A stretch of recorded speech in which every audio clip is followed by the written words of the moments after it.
Milton Fornaro es escritor y guionista. Nació en la ciudad de Minas. Fue uno de los fundadores de la revista de humor Guambia y El Dedo. Guionista del programa televisivo de humor Plop a comienzos de la década del 90. Ha publicado varios libros de cuentos y novelas con los que ha obtenido varios premios. Acaba de publicar su última novela, La Madriguera. Milton, sos obviamente uno de los escritores de literatura policial y literatura negra, novelas negras, más importantes por lo que ha sido tu investigación vinculado a todo este género que hoy está tan de moda. Pero por el otro lado también, por tu historia periodística, el tema del humor ha estado muy presente, inclusive autor de una muy exitosa obra de teatro humorística, guionista de televisión. Como que en La Madriguera se juntaron esas dos vertientes, lo negro y el humor. ¿Puede ser? Sí, por supuesto. Son dos componentes que están en mi vida. Digamos, la literatura negra es una visión del mundo que yo comparto, y el humor es una visión del mundo. Es también una visión del mundo, pero además yo lo llevo en los genes. Mis padres tenían mucho sentido del humor, mis hermanos también. Las conversaciones en mi casa, a los almuerzos y la cena, que era cuando estábamos todos juntos, eran muy graciosas. ¿Y qué mundo se observa justamente en esta típica novela negra como es La Madriguera? Esa forma de ver el mundo, ¿cuál es el mundo que Milton Fornaro quiere mostrarnos a los lectores a través de esta novela? Yo creo que es una interpretación del mundo, de la realidad, a través de los ojos de un narrador, que está preocupado, el narrador, en un tema que fue clave en el siglo pasado, que fue el Holocausto, la persecución de los judíos por los nazis, los 6 millones de víctimas de ese periodo, y la responsabilidad que le cupo no solo a los nazis, no solo a los 60 millones de alemanes que se hicieron los distraídos cuando se estaba matando esa gente, sino que al resto del mundo, incluso a los judíos. Uh-huh. ¿Y por dónde va la investigación histórica o periodística? Porque hay datos, hay cosas muy concretas que transcurren en Montevideo. La novela transcurre en Montevideo, además de otras partes del mundo, que lo hacen absolutamente verosímil. ¿Cuál es el contacto con el rigor histórico que tiene esta novela? En primer lugar, yo tuve que investigar muchísimo sobre las costumbres judías. Yo elegí una familia jasídica de judíos ortodoxos que hablan en yiddish, que leen la Torá en yiddish, que se expresa en yiddish, y que habitan en la época de la Segunda Guerra Mundial, estaban en el centro de Europa, Alemania, Polonia, etc. Era una colectividad muy cerrada y con rasgos particulares que son religiosos, pero por ejemplo es proverbial el sentido de humor de los jasídicos. Eso me llevó muchos años de investigar, porque tuve que investigar cómo comen, cuáles son sus festividades, cuáles son las fiestas religiosas, cuáles son los ritos, cuáles son las costumbres, cómo hablan. Y bueno, eso me llevó un tiempo. Después tuve que investigar todo lo que fue el ascenso del nazismo, los antecedentes del nazismo. Todo eso al servicio de un relato policial, además. Sí, y que muchas veces no está reflejado en la novela. Es decir, yo investigué muchísimo más de lo que está puesto ahí, porque también la novela necesita tener la contención. Yo no puedo llenar de información. Yo sigo hasta el día de hoy, porque uno queda enganchado con los temas, sigo leyendo sobre ese periodo. La investigación, en mi caso, me sirve para sentirme seguro de lo que estoy escribiendo. Por ejemplo, Danzig, en Europa, que ahora es una ciudad polaca. Antes era Estado Libre, después de la Primera Guerra Mundial fue Estado Libre, donde transcurre gran parte de la novela, donde están asentados estos judíos hasídicos, esta familia. Yo necesitaba saber las calles, que no son las mismas calles de Danzig hoy, claro. Eran las calles de los años 30, y tuve que hacer una investigación. Porque yo tenía que saber si ellos caminaban hacia el norte, hacia dónde iban, y si doblaban al este, y por qué calles se encontraban. Los nombres de los comercios de aquella época, no los de ahora. Es decir, que si yo hubiera hecho una visita a Danzig ahora, no me hubiera servido de nada. Exacto. Entonces, todo eso a mí me sirve, me da cierta seguridad. Averiguar quiénes eran los principales de los campos de concentración, el campo de concentración de Stutthof en esta novela, yo tenía que saber quiénes eran los comandantes, cómo se llamaban, qué hacían, qué no hacían. Ahora, yo también a partir de eso invento. Milton, ¿y cuánto sabemos del Holocausto o cuánto no sabemos hoy del tema del Holocausto? Yo creo que se sabe mucho. Durante muchísimos años se fue negado, pero las propias investigaciones de los judíos pusieron el tema sobre la mesa. La denominación Holocausto fue elegida por los historiadores judíos hacia la década del 50 del siglo pasado, y después inmediatamente cambió por la Shoah, que es un término más restrictivo, porque Holocausto tiene, desde el punto de vista semántico, significa un sacrificio a un dios. Y haber matado 6 millones de judíos no es ningún sacrificio al dios. Entonces, pero además Holocausto era muy general, porque era Holocausto, también hubo otros holocaustos. Para diferenciarse, los mismos que habían elegido la palabra Holocausto eligen la palabra Shoah, que quiere decir catástrofe, que también desde el punto de vista, una catástrofe puede ser un huracán, bueno, pero es la Shoah. Disculpame, esos investigadores fueron los que pusieron el tema sobre la mesa, porque hubo muchísimos, incluso desde el punto de los aliados que participaron en la guerra contra Alemania, hubo mucho interés en ocultar cosas que habían pasado. Bueno, de hecho la novela tiene que ver con un traidor. Sí, sí. Es un traidor, es un judío que traiciona a judíos, pero, digamos, es un sobreviviente. No solo de un campo de concentración, sino un sobreviviente en el sentido amplio. Él sobrevive a una cantidad de circunstancias. Es un tipo que ama la vida. Se ama, por supuesto, que fundamentalmente se ama a sí mismo. Sí, claro. Por eso tiene una relación conflictiva con los demás. Pero también no nos olvidemos en las condiciones que estaban los prisioneros en los campos de concentración.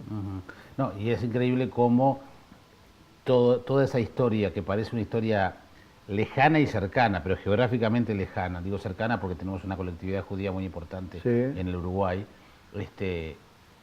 tú lo metés en ese rompecabezas de una trama policial, de un hecho policial, de un cadáver que aparece en el palacio. Un esqueleto en el edificio Durazno. El Palacio Durazno. Palacio Durazno de allí del barrio Sur y Palermo. Sur, sí. Digamos, cómo entra perfectamente como un engranaje, ¿no?, en toda esa trama. Por eso es que también es una novela que, aunque no tengas nada que ver con la colectividad ni con esa historia, un lector uruguayo la siente muy cercana. Sí, sí, claro. ¿No? Pero también toda esa investigación de usos y costumbres que tú realizás de aquella época nos permite entender una cantidad de cosas de lo que son los usos y costumbres de una colectividad como la judía de hoy en el Uruguay. Sí, claro. ¿No? Las cosas que mantienen, las comidas, las tradiciones. Bueno, la supervivencia del pueblo judío en la diáspora se explica por su gran sentido religioso y también por mantener las costumbres. Es decir, eso fue lo que le dio unidad a un pueblo que está disperso. Es decir, hay un tema fundamental que es mantener viva la llama del regreso a la tierra prometida, de constituirse, pero a la vez están muy unidos porque es un pueblo, creo que es el único pueblo que tiene el mismo sentido de nación y de religión. Es decir, la religión es fundamental para poder entender al pueblo judío. Y qué necesario se hace el humor aquí, ¿no? Cuando yo hablaba al comienzo de que esta novela tiene humor por momentos descacharrante porque es necesario. Sí, por supuesto. La novela tiene dos partes que son las que transcurren en Montevideo, que son, digamos, las que inician la investigación y después la cierran, pero que son, digamos, las más livianas, porque tienen que ser livianas. Eso es un problema del escritor. Vos tenés que tratar de seducir al lector, y una manera de seducir al lector es simplificándole las cosas, mostrando y jugando un poco con el humor, porque después viene la parte dura. Y luego tenés que alivianar nuevamente, porque no podés dejar a un lector angustiado o que termine de leer la novela y se tire de un quinto piso para abajo. Quiero hablar de otras cosas, Milton, contigo, pero última pregunta sobre La Madriguera, esta novela editada por Alfaguara. Tú no sos judío. No soy judío.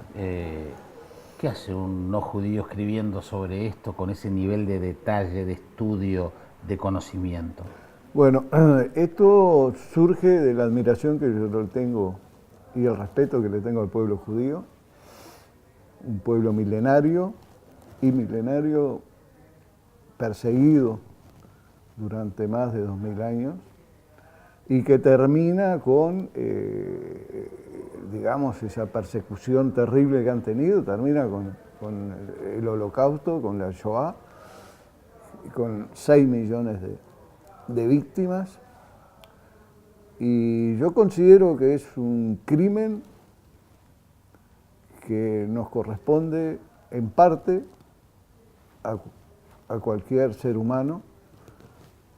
Creo que no somos responsables, pero sí podemos llegar a ser responsables si nos hacemos los distraídos.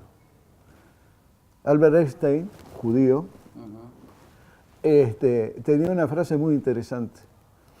Dice que el mal no está en los hombres que practican la maldad, sino en los que se sientan a ver qué pasa. Yo no quería transformarme en un señor que se sienta a ver qué pasa. Y si bien yo rescato algo que ocurrió hace muchísimos años, creo que tiene una actualidad tremenda. Porque las persecuciones cambian de signo, pero siguen existiendo. Los campos de concentración cambian de nombre, pero siguen existiendo. Los muros físicos y los muros ideológicos siguen existiendo. Y entonces creo que era una deuda que yo tenía, porque además hay que resolver el tema de la Shoah. Tiene dos explicaciones posibles. Una es la religiosa, que dice que podemos asimilarlo como un castigo de Dios. Dios, ¿dónde estaba cuando estaba ocurriendo eso? Sobre todo por un pueblo religioso. Claro. Pero yo creo que esa explicación religiosa exime al gran culpable de esto, que es el hombre. La pregunta es, ¿dónde estaba el hombre cuando estaba ocurriendo esto? Y no fueron 2 días. No fueron 2 días, pero además, ¿dónde estaba el hombre?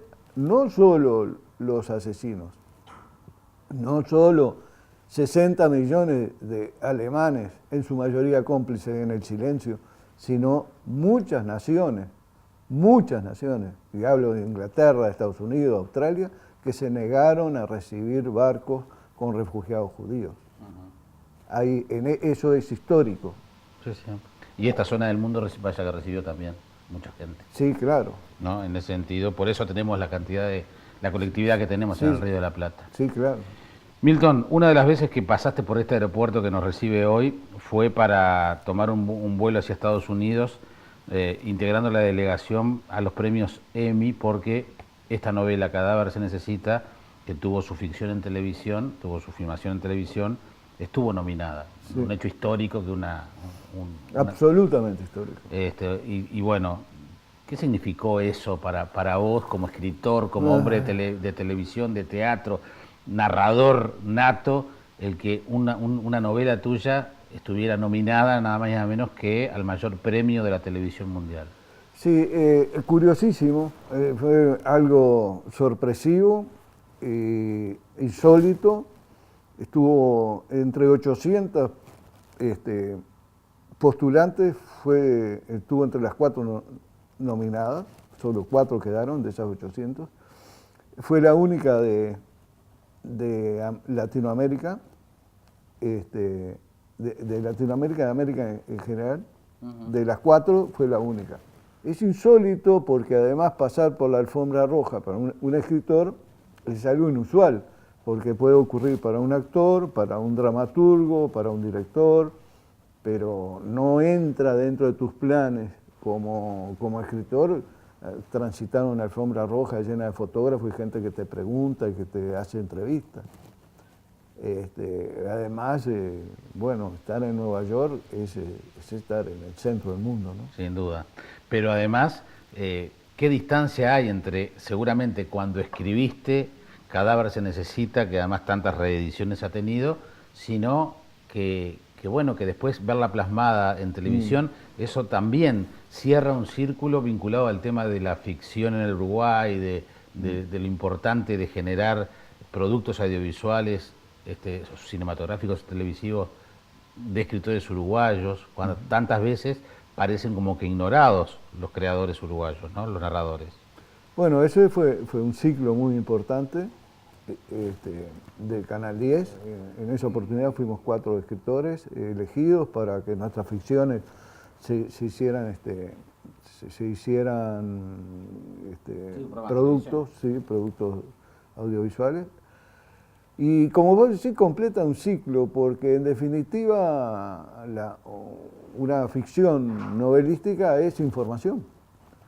Y es información y es comunicación. Y cuanto más llegue a la gente en sus diversas formas, la idea primigenia, aunque haya cambiado en su forma, es importante. En el ciclo de 50.000 personas que vieron las dos partes, los dos capítulos de esa versión, son muchísimos más de los que pueden llegar a leer la novela de aquí hasta que se termine de publicar. Es decir, se llega a un público masivo.